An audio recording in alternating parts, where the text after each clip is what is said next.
ചെറിയൊരു ടിപ്പ് നിങ്ങൾക്ക് പറഞ്ഞു തരാനാണ്.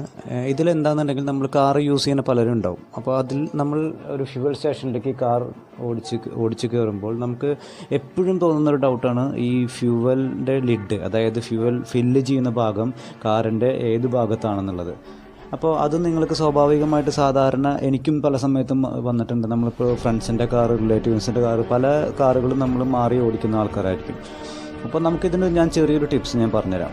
ഇപ്പോൾ നമ്മുടെ കാറിൻ്റെ ഉള്ളിൽ നമ്മൾ സ്പീഡോമീറ്റർ ഇരിക്കുന്നുണ്ട്. സ്പീഡോമീറ്റർ, ഡയൽ ഗേജ്, ചിലർ അതിന് ക്ലസ്റ്റർ എന്ന് പറയും. അപ്പോൾ ഈ ഡയൽ ഗേജിൽ ഫ്യൂവൽ ഫില്ല് ചെയ്യുന്ന ഒരു ഭാഗം നിങ്ങൾ ശ്രദ്ധിച്ചിട്ടുണ്ടാവും. അതിൻ്റെ ഫ്യൂവലിൻ്റെ അളവ് കാണിക്കുന്ന ഒരു ഭാഗം നിങ്ങൾ ശ്രദ്ധിച്ചിട്ടുണ്ടാവും. ആ കാണിക്കുന്ന ഭാഗത്ത് ഒരു ഫ്യൂവൽ പമ്പിൻ്റെ, ഫ്യൂവൽ ഫില്ല് ചെയ്യുന്ന ഒരു ടാങ്കിൻ്റെ ഒരു സിഗ്നൽ കാണാം. അതിൽ ആ സിഗ്നലിൻ്റെ ലെഫ്റ്റ് സൈഡും റൈറ്റ് സൈഡും ചെറിയ ഏരോ മാർക്ക് കാണാം.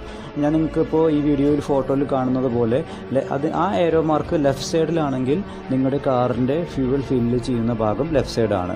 അതിൻ്റെ ഏരോ മാർക്ക് റൈറ്റ് സൈഡിലാണെന്നുണ്ടെങ്കിൽ നിങ്ങളുടെ കാർ ഫ്യൂവൽ ഫില്ല് ചെയ്യുന്നതിൻ്റെ റൈറ്റ് സൈഡിലായിരിക്കും ഫ്യൂവൽ ഫില്ല് ചെയ്യേണ്ടത്. അപ്പോൾ ഈ ഒരു ടിപ്സ് നിങ്ങൾക്ക് ഇപ്പോൾ മനസ്സിലായി കാണുമെന്ന് വിചാരിക്കുന്നു. നിങ്ങളുടെ കാറിൽ പോയി ചെക്ക് ചെയ്ത് നോക്കുക ഏരോ മാർക്ക് എവിടെയാണെന്നുള്ളത്. അപ്പോൾ ഇതുപോലെയുള്ള ചെറിയ ചെറിയ ടിപ്സും ചെറിയ ചെറിയ വീഡിയോസുമായി ഇനി അടുത്ത പ്രാവശ്യം കാണാം. എൻ്റെ ചാനൽ നിങ്ങൾക്ക് ഇഷ്ടപ്പെട്ടുന്നുണ്ടെങ്കിൽ നിങ്ങൾ ലൈക്ക് ചെയ്യുക, ഷെയർ ചെയ്യുക. Okay, thank you.